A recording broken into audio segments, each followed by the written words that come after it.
Before we get started changing the properties more, I'm going to grab these two transition 2 things, and while it does happen at the start of the game, we only want it to happen once, and start game is going to be called if we lose the game and want to play it again and so on. So we don't want the planet and so on to be moving every time. So I'm going to go ahead and just put this right up here inside of this create play screen area. So we've created the background, we've created the planet, and now we have the background and the planet moving a little bit to get the game started.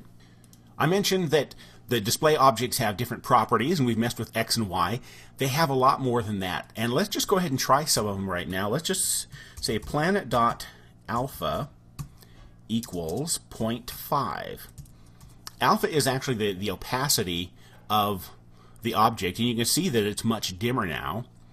And in fact, we can go, let's go all the way to like up down to a 0.2. And the regular values for this are between 0 and 1. 1 meaning it's all the way opaque. The alpha is all the way on. That's the way it's supposed to look right there. So we've got this alpha thing that we can change, and we can actually change that inside of transition 2. So let's start with planet.alpha equals 0. What does that mean? That means you can't see it. It's there, but you can't see it because alpha is all the way to 0. So let's say over the course of this time that alpha changes to 1. So we've got the planet actually rising up on the screen and fading in at the same time, which is kind of a cool look. In fact, we could do that with the background. Let's try this. Background.alpha equals 0. We'll start at 0, and we will set that to 1. That's a kind of a cool look. That might be a good way to start the game. Let's look at that again. I like that. That's nice. Okay, so just by playing around with the alpha of these things and the transition 2, we've got something that has it's kind of a cool looking start here. It's like, it looks like a game. Now, there's not only the alpha, but the objects have a height and a width, and they have a rotation, and they have a scale, the size, and you can change all of that stuff.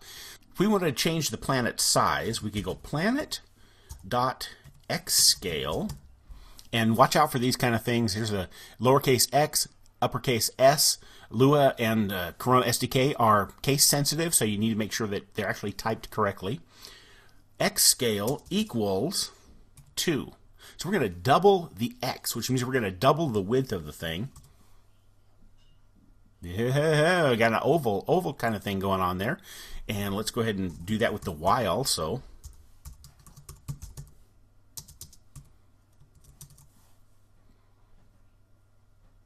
And we actually have a double-sized planet now. One of the things you need to remember is that when you're scaling like this, if you scale bigger and bigger and bigger, the resolution, the quality of the image isn't going to be the same.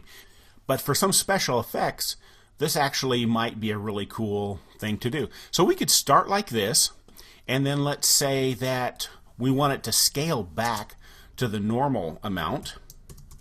So we can put that inside of our transition 2.